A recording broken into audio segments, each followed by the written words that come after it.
everybody, it's Kim. Hey everybody, it's Kim. Happy Saturday. I'm here to talk about breakfast this week and the importance of it. Um, why is breakfast so important? Because it breaks up our overnight fasting period. It replenishes our supply of glucose to boost our energy and alertness levels.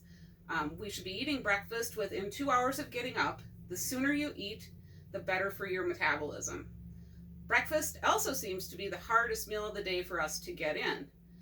We're always rushing around, trying to get the kids ready, trying to get ourselves ready, and get going into our day. So we tend to skip that meal or not get enough good breakfast in to last for a day. We worry about feeding everyone else and tend to skip over ourselves. I try to get at least a quarter of my protein in with my breakfast meal. It makes the rest of the day go easier to hit that protein number, and I can have lighter meals than the rest of the day.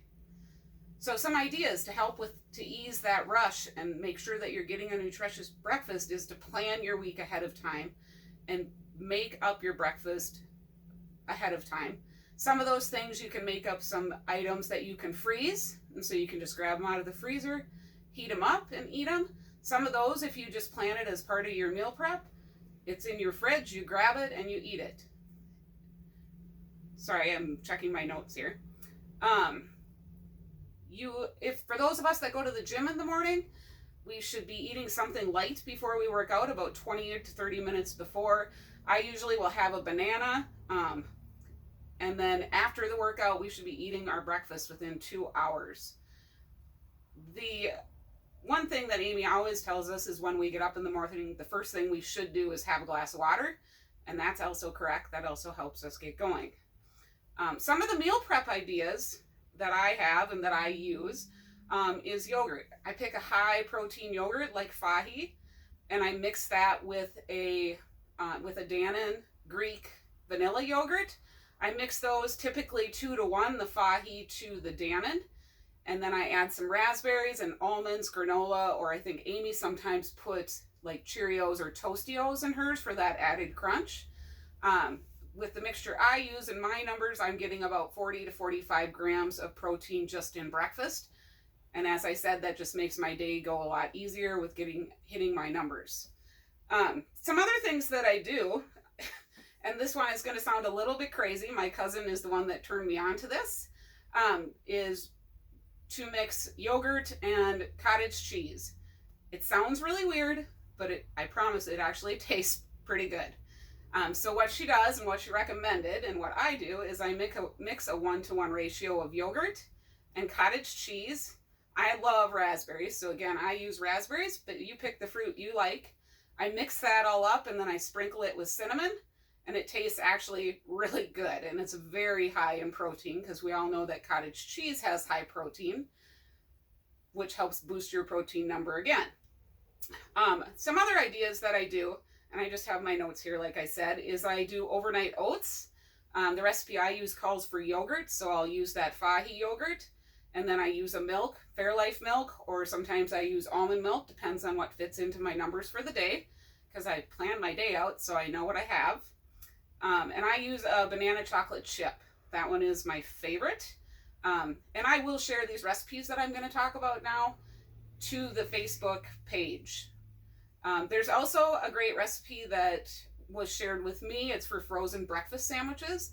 So if you do that and prep a bunch of them and put them in your freezer, you could have a couple weeks worth or a month's worth of those sandwiches that are easy to grab out, heat up, and eat when you're on the go. I also have made up breakfast bowls. One of my friends made some up and she actually froze her, vacuum packaged them, and she said they turned out pretty good. I usually mix mine up for the week and put them in the fridge, and then I just grab them out and I add my cheese and I eat it. I eat it right away after that. So in there, I use eggs, of course, and then I add egg whites to it to boost that protein number up. Then I will add my favorite meats, so sausage or bacon. And then when I pull it out to heat it up and eat it, that's when I will add the cheese. You can add green peppers, onions, whatever veggies that you like for that. Another good option is smoothies, and that's something if you have enough containers or maybe some canning jars or something. You could mix those up ahead of time and then just dump the contents into your blender to blend it up. Add your milk at that point, mix it up, dump it in your container, and you can take that on the go with you. And then the other thing is, sorry guys, I think those are the ideas that I had, sorry. And then the key though is to make sure that you're taking a few hours to prep all of this and have it ready so that you aren't running around trying to figure out what you're going to do for breakfast and running out of time. If it's ready to go, heat it up, you can take it with you, or you can eat while your kids are eating, while you're getting ready. A lot of times I'll heat mine up and I'll eat it as I'm getting ready. So after I dry my hair, I'll go out and take a couple bites, I'll go back in, do something else, come back out. And it's a great way to just be prepared for your day to get that good meal in for breakfast. The other stuff, some of the other things, like I said, you'll have to meal prep that with your normal meal prep for the week. As I mentioned earlier, I will share these recipes on the Summit Health page. Some of them I will share links of where you can go. On the overnight oats, there's several recipes on the link that I'll share that you can pick from. Everybody, I hope you have a great day, and I'll talk to you tomorrow.